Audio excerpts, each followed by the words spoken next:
कभी कभी एक कहानी हमारे सोच को बदल देती है, कुछ ऐसा सिखा जाती है जिसे हम कभी भूल ही नहीं पाते।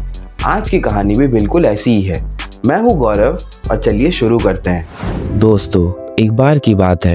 एक गांव में एक लकड़ी काटने वाला रहता था। नाम था रुपेश। छोटी सी झोपड़ी, एक पत्नी और हर दिन की मजदूरी, बस इतनी थी उसकी जिंदगी। लेकिन एक दिन उसकी पत्नी ने पूछ लिया एक ऐसा सवाल जिसका जवाब उसके पास था ही नहीं। रुपेश, हम अमीर कब हो पाएंगे? रुपेश ने थकी सी आवाज में कहा, मैं हर दिन मेहनत करता हूँ पर हालात कभी साथ नहीं देता। पत्नी ने गुस्से से कहा, कब तक इस जंगल में लकड़ी काटकर जिंदगी गुजारोगे? शहर जाओ, कुछ और करो।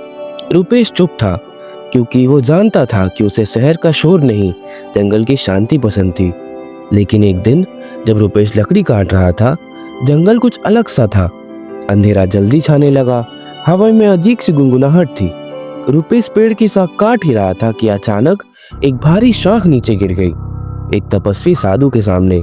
साधु ने आंखें खोली और गरज कर बोले, तुमने मेरा तप भंग किया है, अब मैं तुम्हें श्राप दूंगा।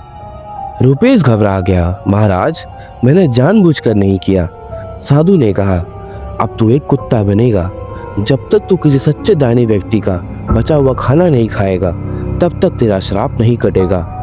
अगले सुबह रुपेश कुत्ते के रूप में गांव के एक कोने में पड़ा था। भूख लगी थी, शरीर कमजोर था।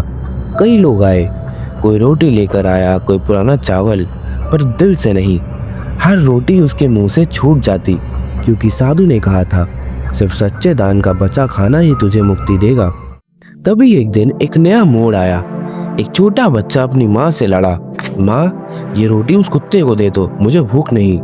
माँ ने प्यार से कहा, बेटा, तुम्हारा दिल साफ है, यही होता है दान। उसने रोटी उस कुत्ते के सामने रखी, बिना किसी दिखावे, बिना किसी उम्मीद के। जैसे ही रुपेश ने वो रोटी खाई, एक तेज रोशनी छाई और उसका शरीर वापस इंसानी रूप में बदल गया। उसने आंखों से आंसू पोंछे और सोचा, सच्चा दान सिर्फ पैसे से नहीं दिया जाता, अपना सुख दुख छोड़कर दूसरे के दुख को अपना बनाना होता है। उस दिन से रुपेश ने 3 गुना मेहनत करनी शुरू कर दी और शहर में एक कारोबार शुरू किया। फिर वो वापस जंगल में कभी नहीं गया। उसने गांव में ही एक भंडारा चालू किया, जहां हर भूखा बिना पहचान के, बिना जात के, बिना दिखावे के खाना खा सकता था।